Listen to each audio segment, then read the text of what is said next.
नमस्कार मित्रों, हम SBS के हिंदी फेसबुक पर लाइव हैं और हमारे साथ हैं आज खास तौर से migration law consultant Shri Dhiresh Kohli, जो कि एक दशक से भी ज्यादा समय से लोगों की सेवा करते आए हैं, व्यक्तिगत तौर पर भी और व्यावसायिक तौर पर भी। तो कोहली साहब, आपका स्वागत है SBS स्टूडियो। नमस्कार सभी श्रोताओं को, हिंदी के श्रोताओं को। जी बिल्कुल। और कुमुद जी, आपका बहुत बहुत धन्यवाद मुझे स्टूडियो बुलाने के लिए और इस बातचीत के लिए कि मैं अपने एक्सपीरियंस, प्रोफेशनल और पर्सनल एक्सपीरियंस आपके साथ शेयर कर सकूं। जी, बहुत खुशनसीबी है हमारी। ऐसा है कोहली साहब कि हमारे श्रोताओं को वीजा में, ऑस्ट्रेलिया की वीजा में खास दिलचस्पी है। तो मैं बता दूं श्रोताओं को या जो भी ये कार्यक्रम देख रहे हैं, सुन रहे हैं, कि जो जानकारी हम आप लोगों को आज दे रहे हैं वो महज आपका ज्ञान बढ़ाने के लिए है, नॉलेज बढ़ाने के लिए, अपने व्यक्तिगत मुद्दों के लिए आप किसी कंसल्टेंट, किसी बोनाफाइड कंसल्टेंट के पास जरूर जाएं, लेकिन जानकारी आपके कोहली साहब बढ़ाएंगे। हम कोशिश करेंगे कि आपके सारे सवालों का जवाब मिल पाए और आपकी जानकारी ऑस्ट्रेलियन माइग्रेशन लॉ के लिए बढ़े और आप हमेशा एक लीगल प्रोसेस को ही फॉलो करें जो ऑस्ट्रेलिया के लिए आपके लिए बहुत इम्पोर्टेंट है। जी जी बिल्कुल, बहुत जरूरी है। और यहाँ मैं ये भी कह दूं कि हमारे श्रोता अपने सवाल यहाँ भेज सकते हैं हमें facebook.com/SBS हिंदी पर, जहाँ पर आप हैं इस वक्त। सवाल अपने भेजिए, आम सवाल हो, अपने व्यक्तिगत सवाल ना पूछें तो बेहतर है। तो फटाफट अपने सवाल पूछिए और तब तक मैं कोहली साहब से पूछती हूँ। कोहली साहब, संक्षिप्त में ये बताइए, माइग्रेशन लॉ ऑस्ट्रेलिया का क्या है?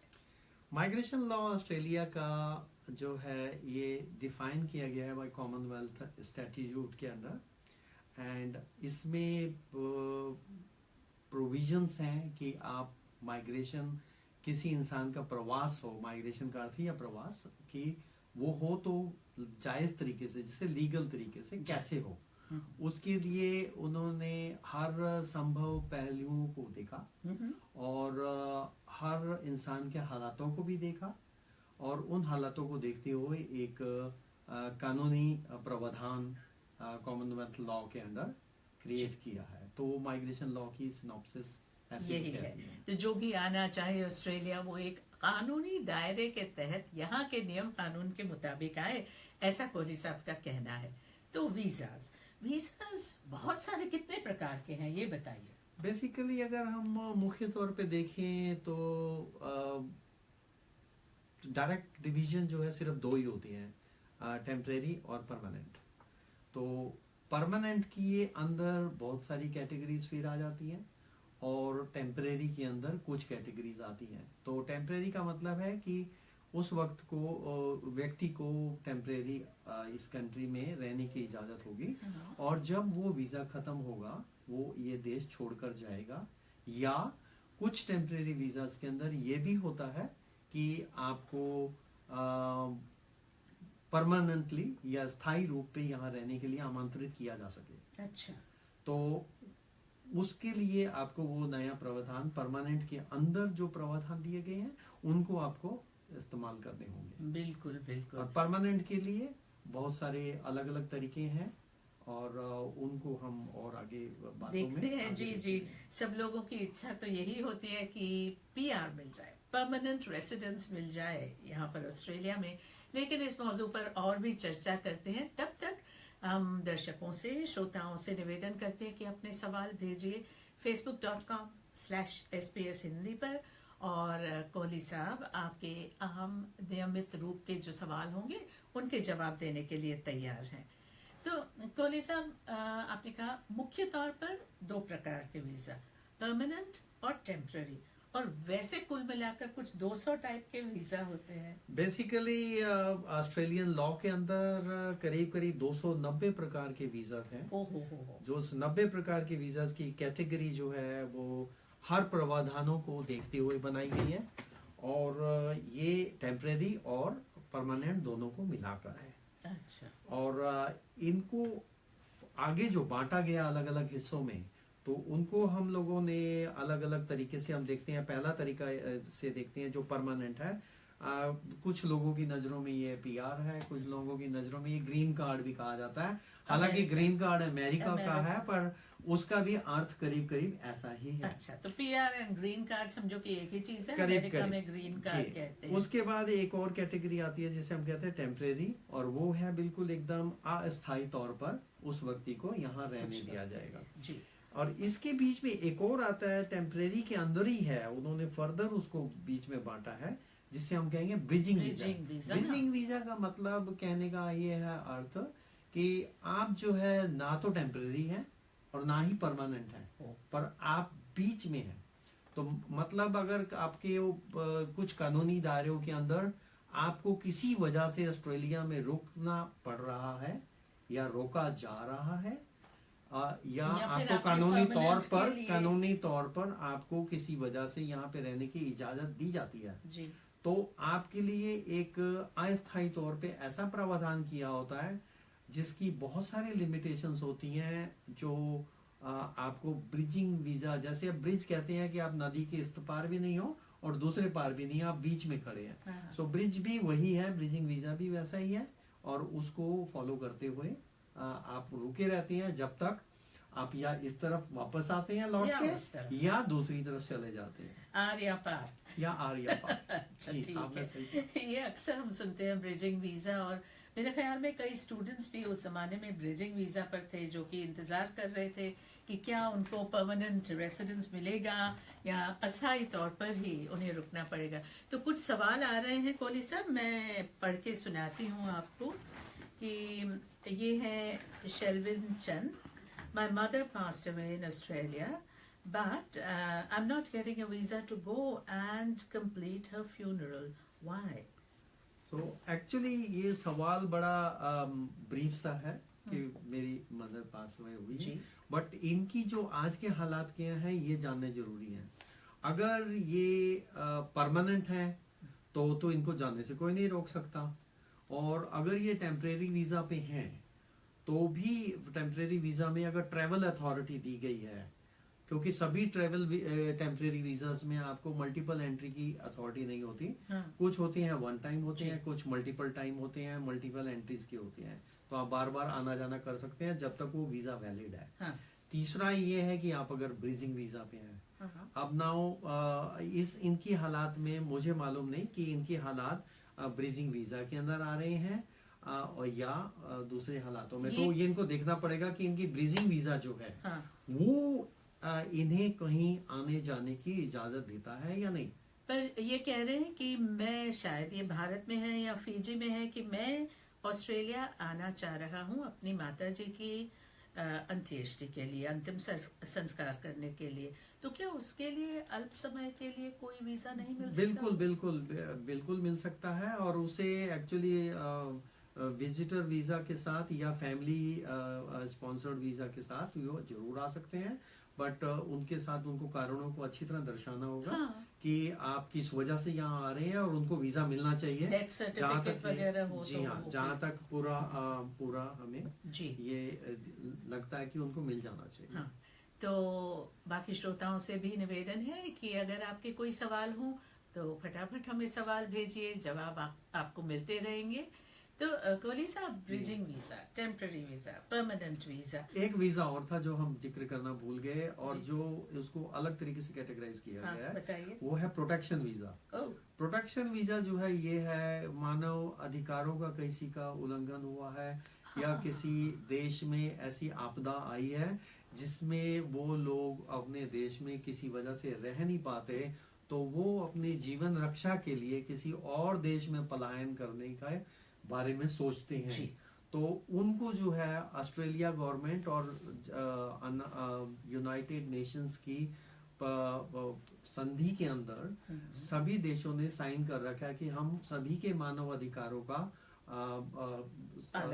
पालन करेंगे और उनको उनकी रक्षा करने में मदद करेंगे। जी, यूएन कन्वेंशन, उसको हम लोग UNHCR बोलते हैं, United Nations human rights commission. तो वो प्रोटेक्शन वीजा के अंदर आता है। उसके लिए भी अलग अलग तरीके से जो अप्लाई करने के तरीके होते हैं, जहां पर आगे हम चर्चा में बात करेंगे, या किसी खास तौर पे एक दिन प्रोटेक्शन वीजा के ऊपर अलग पूरी डिटेल में चर्चा जरूर। करेंगे। बल्कि श्रोताओं से मैं कहूंगी कि अगर आप कोई विशेष जानकारी चाहते हैं वीजास के बारे में, कि जैसे पेरेंटल वीजा हुआ, या जैसा कि कोहली साहब ने अभी कहा एज रेफ्यूजी या असाइलम सीकर, तो उन विषयों पर आगे चलकर हर गुरुवार को हम आपसे बातचीत करेंगे और आपके सवालों का इंतजार जी, करेंगे, जरूर। क्योंकि हम वो जानकारी देते रहें जो आप नहीं चाहते तो उससे तो कोई फायदा नहीं। तो निवेदन है, सवाल करते रहिए और मैं भी तब तक सवाल करती ही रहूंगी। तो जी। ये बताइए कि मेरे ख्याल में एक और भी आया है सवाल जो पहले मैं पूछना चाहूंगी आपसे जी। कि ओके, अमन समर ने सवाल पूछा है और बहुत ही वाजिब सवाल है। मैं भी पूछना चाह रही थी अमन, लेकिन आपने पूछ लिया कि please tell us about citizenship rules. Citizenship rule सबके लिए एक बहुत बड़ा गंभीर मुद्दा बन गया है। हाँ। और ये पहली ऑस्ट्रेलिया के इमिग्रेशन मिनिस्टर ने अप्रैल में एक हिंट सा दिया था कि मैं कुछ चेंज करने वाला हूँ जी। और उसके बाद उन्होंने कहा था कि मैं ये रूल जो है 1 जुलाई में अप्लाई करने वाले हैं। इसमें जहाँ तक सुनने में आया है, मेरे पास और डिटेल आनी बाकी है। हालांकि मौजूदा हालातों में इंग्लिश टेस्ट पास करना सुना है ये मैंडेटरी हो गया है और ऑस्ट्रेलियन मूल्यों के मुताबिक बिल्कुल है ना? वो बेसिकली ये चाहते हैं कि आप जो है ऑस्ट्रेलिया के बारे में ज्यादा से ज्यादा ज्ञान रखें और यहाँ की जो ऑफिशियल लैंग्वेज है वो भाषा में आप लोगों के साथ आपका मेल जोल उस भाषा के थ्रू हो, ना कि आपकी अपनी देश की भाषा के थ्रू हो। तो इसलिए अंग्रेजी को ज्यादा उन्होंने महत्व दिया गया और टेस्ट भी थोड़ा सा कठिन हो गया है, ये सुना है जरूर मैंने। तो भाई अंग्रेजी अपनी ब्रशअप करें। कुछ चीजें हैं सिटीजनशिप के कानूनों में कि अंग्रेजी आपकी अच्छी होनी चाहिए, संवाद करना आना चाहिए आपको, और ऑस्ट्रेलिया के मूल्यों के मुताबिक आपको यहाँ रहन सहन करना चाहिए और जानकारी भी होनी चाहिए आपको अपने देश के बारे में, क्योंकि नागरिक होने का अर्थ ये है कि आप इस देश की धूल मिट्टी से पूरी तरह जुड़े हुए हैं। अच्छा, बहुत अच्छा एक्सप्रेशन लगा कि यहाँ की धूल मिट्टी से आप संपर्क करें, संवाद करें, उसको उसकी खुशबू को ले सके और उसे बांट भी सके। बहुत ही अच्छा। और भी सवाल आ रहे हैं कोहली साहब, तो मैं अपने श्रोताओं का सम्मान करते हुए आपके सवाल पहले पूछती हूँ और ये मैं ये भी पूछूंगी आगे चल के सिटीजनशिप के लिए अप्लाई कैसे करना है। लेकिन सवाल पहले है, शेल्विन चंद ने लिखा है, आई हैव अप्लाइड, ये तो मैंने पढ़ ही लिया। वो कहते हैं, जिसका मैंने पहले जिक्र किया कि उनकी मदर की डेथ हो गई, वो यहाँ आना चाहते हैं, वो फीजी के हैं वैसे। हाँ जी। और उनकी डिक्लाइन हो गई है यहाँ आने के लिए वीजा। ये बहुत अफसोस की बात है कि किसी की माता का बट इनको ये देखना चाहिए कि उन्होंने जो डिक्लाइन किया है, मना किया है, उसमें उन्होंने कारण क्या दिए हैं। अगर उन कारणों को देखते हुए ये दोबारा अप्लाई करें तो मुझे पूरी उम्मीद है कि इनको वीजा मिल जाना चाहिए और केस ऑफिसर की नजर में ये बात लाएं कि उनकी जो यहाँ पे विजिट है, हाँ। वो सिर्फ उसका कारण सिर्फ इतना ही है। हाँ। तो जब तक अगर केस ऑफिसर इस बात से डिसाइड नहीं करता कि इनकी विजिट का कारण कुछ और तो नहीं है, उसके पीछे कुछ और हिडन एजेंडा तो नहीं है, तो उन चीजों को नापते हुए, या उनके साथ एक और बात भी हो सकती है कि उनकी कोई हिस्ट्री तो नहीं है ऑस्ट्रेलिया के साथ, वीजा के कोई रूल उन्होंने वायलेट किए हैं, किसी और कंट्री के रूल वायलेट किए हैं जिनका ऑस्ट्रेलियन गवर्नमेंट को ज्ञान हो, तो मुझे उन कारणों को बिना देखे और वो कोई भी कंसल्टेंट इस बारे में नहीं बता सकता। यही मैं कह रही थी कि आम सूचनाएं चाहे तो वो हम दे सकते हैं, आपके विशेष केस के बारे में हम टिप्पणी नहीं कर सकते क्योंकि हम पूरी केस स्टडी नहीं जानते हैं। लेकिन जो कोहली साहब ने अभी बताया वो जनरल इंफॉर्मेशन है, can be for these reasons, ठीक है ना। और एक है प्रवीण मित्तल साहब ने लिखा है, a friend's son is an Aussie citizen and is married to an Indian girl who is on a spouse visa. They want to go to work in Singapore. She is awaiting her PR. If she goes overseas, will the process continue And will she get her PR if they are not in Australia? Actually ये जो सवाल है लोगों का, कई couples में बात आती है कि एक कपल को में से एक पार्टनर को कहीं और जॉब मिलती है, हाँ। वो दूसरे शहर जाना चाहता है या दूसरे मुल्क जाना चाहता है। उन हालातों में इमिग्रेशन ऑफिसर को इस बात की कानून के अंदर आपको अपने हालातों का बदलाव बोलते हैं उसे हम, change in circumstances. Change in circumstances आपको अपने केस ऑफिसर के साथ जरूर डिस्कस करने चाहिए, उनको अपडेट करना चाहिए। एक तो ये जी। दूसरा ये है कि उन चेंज ऑफ सर्कमस्टांसेस के लिए, हालातों के लिए आपको उनको जो जानकारी देनी है वो जानकारी इतनी सेटिस्फाई हो कि आपके एक शहर से दूसरे शहर में जाने से रिश्ता टूटा नहीं है। तो आप अपने जो पति पत्नी का जो संबंध है, अच्छा, उसको आप किस तरह से बरकरार कर रखेंगे, उसको किस तरह से बनाए रखेंगे कि आप दूर रहते हुए भी पति पत्नी है।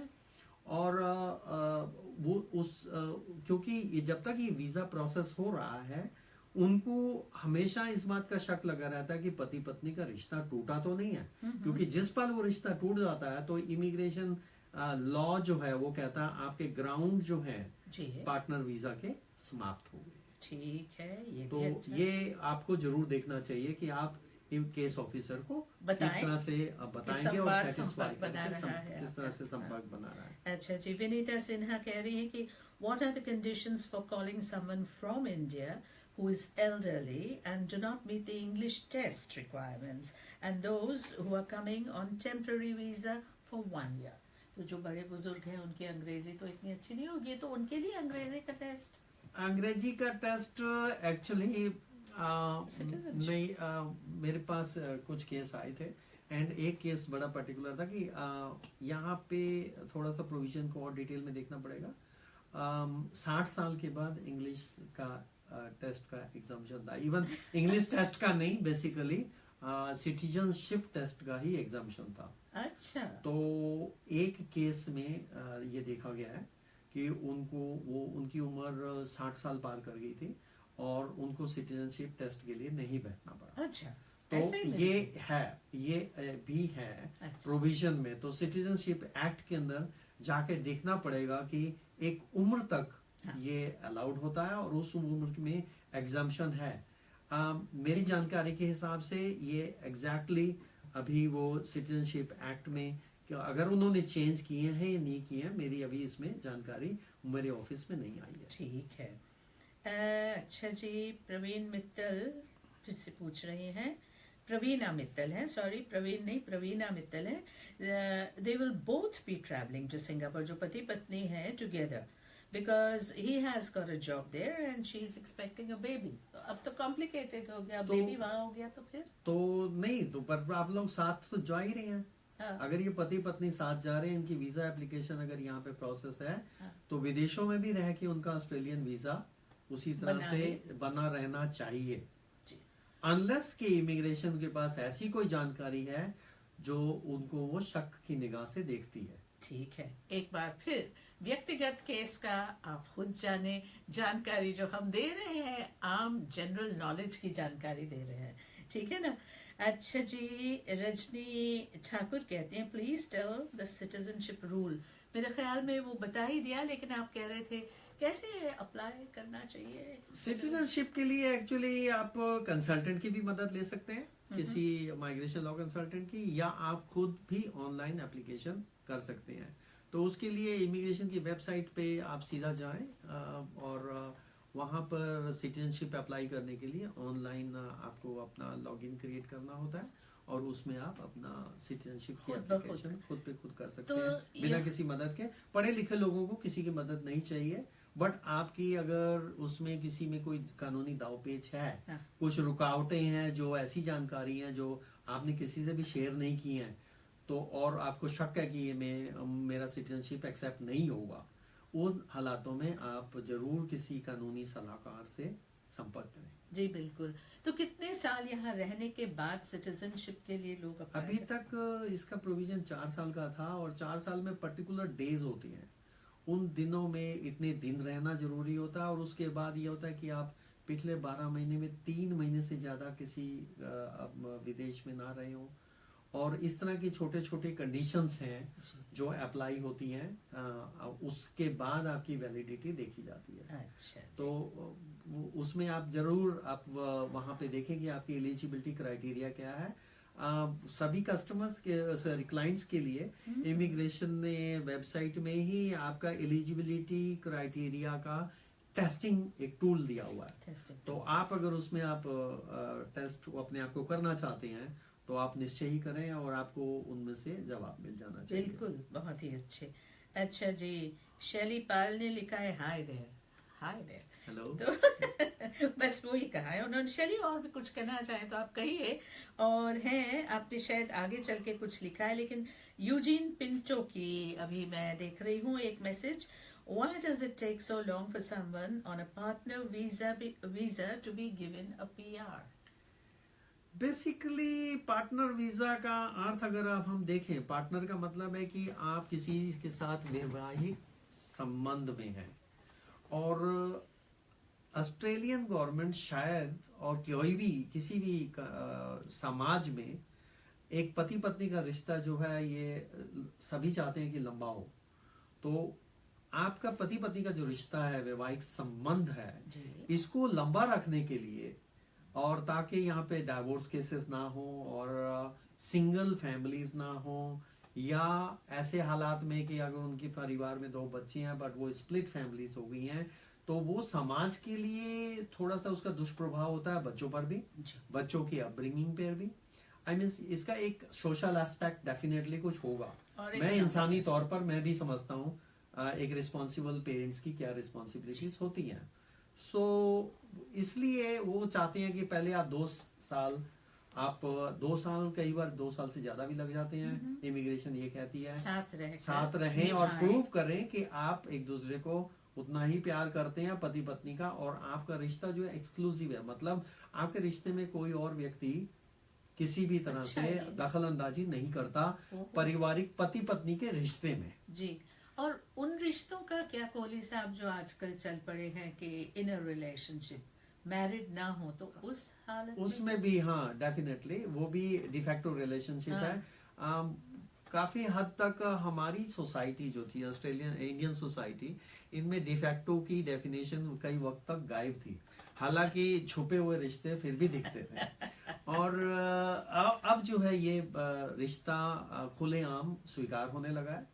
और मेरी नजर में एक केस आया था, एंड वो डिफेक्टो रिलेशनशिप में भी उनको करीब करीब 5 साल तक देखा गया। अच्छा। और 5 साल देखने के बाद भी उनको रेजिडेंसी का ग्रांट की गई, और काफी सारे लोगों को ऐसे दी जाती हैं। बट ये केस ऑफिसर को, इमिग्रेशन डिपार्टमेंट को आप किस तरह से संतुष्ट कर पाते हैं कि हमारा बिना जेन्युइन रिलेशनशिप है और हम एक साथ ही रहते हैं, पति पत्नी की तरह ही रहते हैं, और हमारा रिश्ता उतना ही मजबूत है।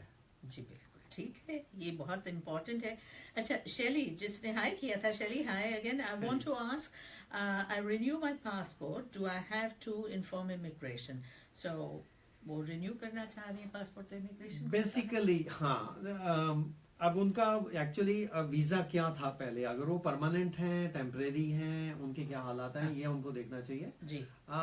नॉर्मली एक्सपीरियंस में लोग अगर टेम्परेरी वीजास में हैं तो उनको जरूर, अब उसको हालात में बदलाव बोलते हैं। अच्छा। तो वो चेंज इन सर्कमस्टांसेस में कैटेगरी में आता है कि आपको इमीडिएटली इमिग्रेशन को बताना चाहिए। 2-3 सवाल बस जल्दी से मैं पढ़ लेती हूँ और संक्षिप्त से जवाब देते हैं हम। अंकुर बजाज कहते हैं, is this a good idea to move to Tasmania with recent changes 190 visa requirement? What do you think? This is again एक सलाह पूछी जा रही है, बट आप उसके लिए तस्मानिया लिविंग का जो वेबसाइट है उनमें आप जाके देखें कि प्रवास करने के लिए, माइग्रेट करने के लिए उन लोगों ने क्या हालात और कंडीशंस डिफाइन की हैं। अगर आप उनको सेटिस्फाई करते हैं तो आप की नजरों में वो बेहतर जगह हो सकती है। कई लोग जा रहे हैं इन दिनों, मैंने देखा। अच्छा यूजीन कहते हैं, फिर से पूछ रहे हैं, even if they are legally married and have a child, the PR is still delayed even after 2 years. ये तो एक व्यक्तिगत इश्यू है, कुछ हालात होंगे हैं जिसकी वजह से बच्चा भी है, 2 साल भी हो गए। बेसिकली अभी अब रिसेंट एक्सपीरियंसेस में मैंने भी देखा है, एंड इमिग्रेशन ने स्पाउस वीजा की प्रोसेसिंग में वक्त थोड़ा ज्यादा लगा रहे हैं। ठीक और है। उसके लिए कोई जस्टिफिकेशन नहीं है, वो मिनिस्टर की मर्जी है कि वो कब किनका वीजा जी। उनके लिए सेटिस्फाई हो कि ये रिश्ता मजबूत है। उनके भी कुछ थॉट प्रोसेसेस बिल्कुल, होंगे, बिल्कुल। कुछ रैशनल होता जी, होगा। जी।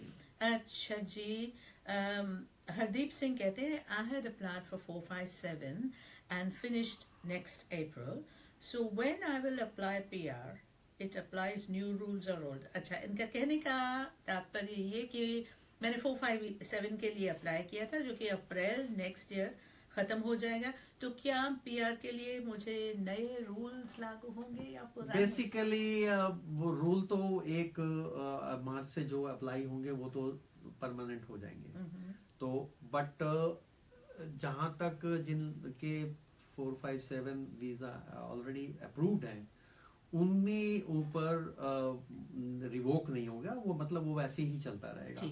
बट अगर आप अगर नई एप्लीकेशन कोई और डालते हैं तो उस दिन को कानून को देखा जाएगा कि आप उस दिन में कौन सा कानून आपके ऊपर लागू होता है। जैसे करेंसी रेट्स का डिपेंड्स ऑन पर डे, बिल्कुल उस दिन देखा जाता है एक्सचेंज रेट। और ये हालात बदलने में देर नहीं लगती। जैसे 18 तारीख को या 19 तारीख को अचानक से इमिग्रेशन की अनाउंसमेंट आई थी कि आज से हालात बदल रहे हैं।